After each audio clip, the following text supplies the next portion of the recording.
ሰላም ወዳጆቻችን፣ ይህ የስፖርት ነው። የስፖርትን ላይክ፣ ሼር፣ ኮሜንት፣ ሰብስክራይብ ማድረጋችሁን አትርሱ። የጥር ዝውውር መስኮት ዛሬ ተከፍቷል በይፋ። እንግዲህ በዝውውር መስኮቱ አርሰናል እነማንን ያስፈርማሉ በዚህኛው ፕሮግራማችን የምናነሳው ይሆናል። ወዳጆቻችን የእናንተን አስተያየት እጠብቃለሁ። ያለፉትን ዓመታቶች የአርሰናል በጥር የዝውውር መስኮት ማንን ያስፈርማል ብለን ስናስብ ብዙ ጊዜ የሆነ ጉድለት ይኖርበትና ቡድኑ ያንን ቦታ ያንን ቀዳዳ ለመሸፈን ጥረቶችን ሲያደርግ የሚያሳልፍበት ወቅት ነበር። አምና የካይ ሃቨርትዝን መጎዳት ተከትሎ አርሰናል አጥቂ ማስፈረም እንደነበረበት ኦሊ ዋትኪንስን ለማስፈረም 40 ሚሊዮን ፓውንድ እንዳቀረቡ ጥያቄያቸው ውድቅ እንደተደረገ የምታስታውሱት ነው። አምና ታዲያ በጥር ወቅት ነበር አርሰናልም ከዙቢሜንዲ ጋር መስማማቱን በይፋ እንዲሁም ደግሞ ጥረቶቹን የተረጋገጡት የነበሩት። ታዲያ አርሰናል አሁን እንደባለፉት ዓመታቶች አይደለም። በእያንዳንዱ ቦታ በቂ የሚባሉ ተጫዋቾች አላቸው። ነገር ግን ማይክል አርቴታ በቅርቡ እንደተናገረው አርሰናል እንደ ቡድን እያንዳንዱን የዝውውር መስኮት በሚገባ መጠቀም አለብን የሚል አስተያየቱን ሰጥቷል። ታዲያ እዚህ ላይ ልታነሱት የሚጠበቀው አንድሬ በርታ ነው። በክረምቱ የዝውውር መስኮት ያስፈረማቸው ተጫዋቾች ምን ያክል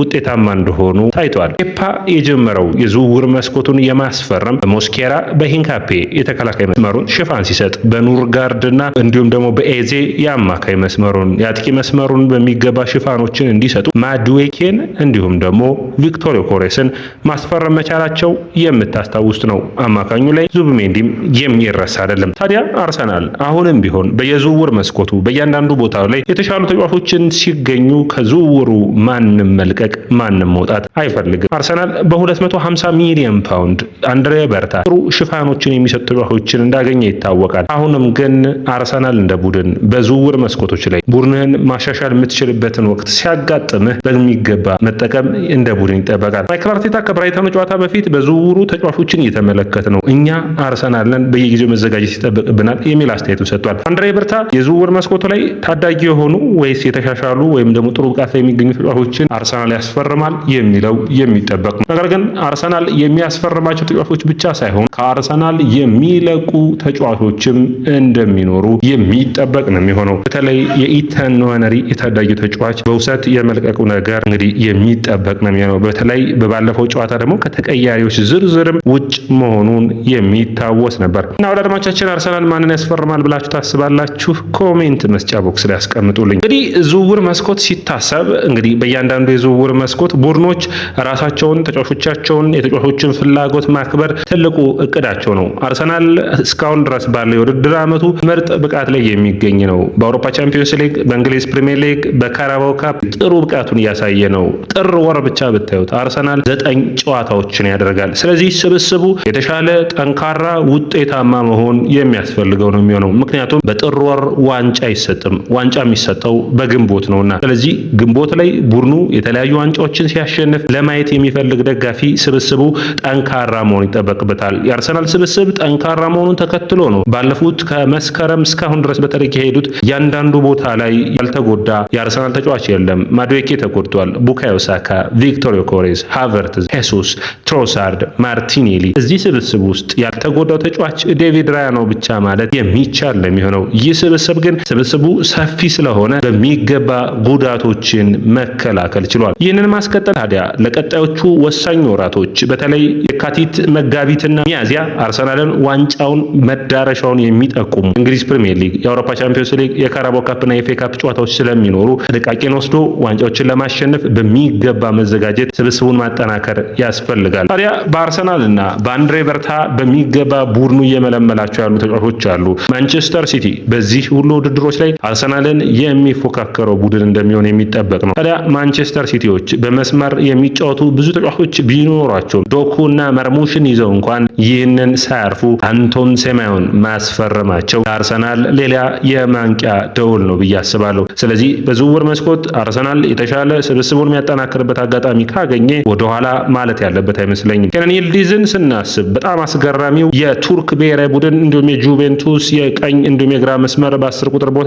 መጫወት የሚችል የ20 ዓመቱ ቱርካዊ በጁቬንቱስ ቤት በዘንድሮ የውድድር ዓመት 6 ጎሎችንና 4 አሲስቶችን አስመዝግቧል። ይህ ተጫዋች በአሁኑ ዋጋ እስከ 70 ሚሊዮን ፓውንድ አለፍ ሲልም እስከ 80 ሚሊዮን ፓውንድ ሊያወጣ የሚችልበት እድል አለ። ታዲያ አርሰናሎች ይህንን ተጫዋች ለማስፈረም ፍላጎት እንዳላቸው ጆርጌ ሜንዴዝ ነግረውታል። አንድሬ በርታም በሚገባ እዚህ ሁኔታ ላይ እየሰራ ይገኛል። ነገር ግን ይህ ዝውውር ከጥር ይልቅ በክረምቱ የዝውውር መስኮት የመሳካት እድሉ ሰፊ ነው ብዬ አስባለሁ። ከዚህ በፊት በሚገርም ሁኔታ በጣም የማይረሳው ክሎፑ ሊቨርፑል በጥር የዝውውር መስኮት ላይ በአስገራሚ ሁኔታ የምታስታውሱት ሉዊስ ዲያዝን አስፈርመው ምን ያክል ሊቨርፑል የውድድር ዓመቱ ላይ ተፎካካሪ እንደነበር የአራትዮሽ ዋንጫ ለማሸነፍ ጫፍ የደረሰበት ጊዜ እንደነበር ማንቸስተር ሲቲ በውድድር ዓመቱ መጨረሻ ላይ ጎሎችን አስቆጥሮ ዋንጫውን እስከሚያነሳበት በሪያል ማድሪድ በቻምፒዮንስ ሊጉ ፍጻሜ እስከሚሸነፍና ኤፍኤ ካፕና ካራባኦ ካፑን ደግሞ ማሸነፍ ሲል ድረስ ከመጨረሻው የተፎካከረው የሉዊስ ዲያዝ መምጣት እንደነበር የምታስታውሱ። ታዲያ አርሰናልም በጥሩ የዝውውር መስኮት ማሪሽ ቀያሪ ተጫዋቾችን የሚያገኝ ከሆነ በኔ እይታ ዋንጫውን የሚያመጡለት ይሆናሉና አይኑን ማሸት የለበትም ብዬ አስባለሁ። ሌላኛው እንግዲህ አርሰናል አሁንም ቢሆን የግራ መስመሩ ላይ ትሮሳርድ፣ ማርቲኔሊ፣ ማድዌኬ፣ ኤዜ መሰለፍ ቢችሉም ከነዚህ የተሻለ ተጫዋችን ማግኘት የሚችሉ ከሆነ ግን እንደ ኬነን ይልዲዝ አይነት ተጫዋችን ማግኘት የምትችል ከሆነ ከዝውውሩ መሳተፍ ግድ የሚለው ይመስለኛል። ሌላኛው ዴቪድ ባርሳጊ ነው። ዴቪድ ባርሳጊ በጣም አስገራሚ የሆነ በጣሊያን የግራ መስመር ተጫዋች ነው። የኤሲ ሚላኑ የግራ መስመር ተመላላሽ ብዙዎቹ አዲሱ ፓውሎ ማልዲኒ ይሉታል። 20 ዓመቱ ላይ ይገኛል። ለኤሲ ሚላን እንግዲህ ይህ ተጫዋች በውድድር ዓመቱ 2 ጎሎችን አስቆጥሯል። ሜትር ከ92 ቁመቱ የሚረዝመው በተለይ እድሎችን በመፍጠር በመከላከሉ ረገድ ጣሊያን አይደለው ዳድማዎቻችን ጠንካራ የሆነ የመከላከል አቅም የመከላከል ፐርፎርማንስ ያለው ተጫዋች ነው። እንደ በርታ ይህንን ተጫዋች በሚገባ እየመለመሉት ይገኛሉ። ባለፉት 11 ጨዋታዎች 2 ጎሎችን አስቆጥሯል። በጣሊያን አዲሱ አስደናቂ ተጫዋች እንደመጣ ይታመናል። ታዲያ አርሰናል ይህንን ተጫዋች ለማስፈረም 20 ሚሊዮን ፓውንዶችን ለመክፈል ይፈልጋል።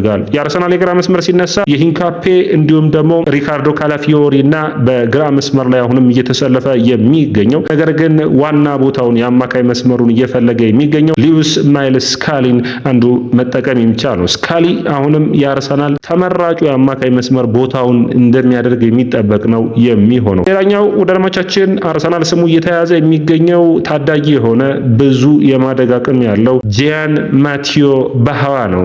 ጃን ማቲዮ ባሃዋ የአርሰናልን የማጥቃት መስመር ያሻሽላል ተብሎ የሚጠበቅ የ20 ዓመቱ የፈረንሳይ ብሔራዊ ቡድን እንዲሁም ደግሞ በፍራንክፈርት ጀርመን እየተጫወተ ይገኛል። ታዲያ ይህ ተጫዋች 3 ጎሎችን እና አሲስቶችን አድርጓል። እንደ ፍሎሪያን ፕላተንበርግ የስካይ ጀርመኒው ጋዜጠኛ ከሆነ አርሰናል ጠንካራ ፍላጎት በዚህ ተጫዋች ላይ ያለው ከ25 ሚሊዮን ፓውንድ ማውጣት ይጠበቅበታል። ነገር ግን ኢንትራ ፍራንክፈርት ጠንካራ ተደራዳሪ ናቸውና 25 ሚሊዮን ፓውንድ በላይ ዋጋ የሚጠይቁ ይሆናል ተብሎ ይጠበቃል። አርሰናል 40-50 የመክፈል ግዴታ ውስጥ ሊወድቅ ይችላል። ነገር ግን ይህ የመስመር ተጫዋች በጣም ተመራጭ የሚያደርገው እድሎችን የሚፈጥርበት መንገድ ማጥቃቱን የሚያቀናጅበት ብቃቱ እንደሆነ የሚታወስ ነው። ሌላኛው ውደድማቻችን አርሰናል ሮድሪጎ ሞንዶዛን አሁንም ይፈልጋል። የኤልቼውን የአማካይ መስመር ተጫዋች ይህ በ20 ሚሊዮን ፓውንድ ድረስ ዋጋ አርሰናል ማውጣት የሚጠይቀው የኤልቼ ብቻ ሳይሆን ይህ ተጫዋች ብዙዎቹን ይህንን ተጫዋች ሲያዩ አዲሱ ፔድሪ እያሉ ይጠሩታል። አስደናቂ የሆነ ክህሎት ያለው በማጥቃቱን የአማካይ መስመሩን ባላንስ በመፍጠር አርሰናል የተለየ ብቃት ሊያመጣ የሚችል ነውና ይህም ተጫዋች በማድሪድ እይታ ውስጥም ቢሆን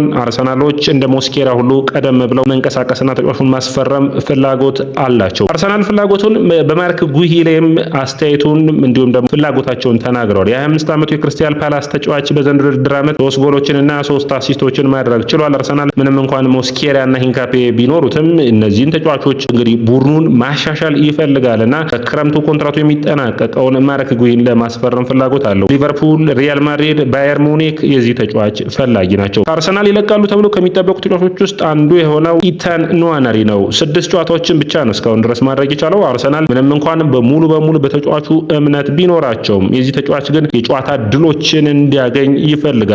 ታዲያ ብሬንፎርድ፣ በርንማውዝ የዚህ ተጫዋች ፈላጊ ናቸው።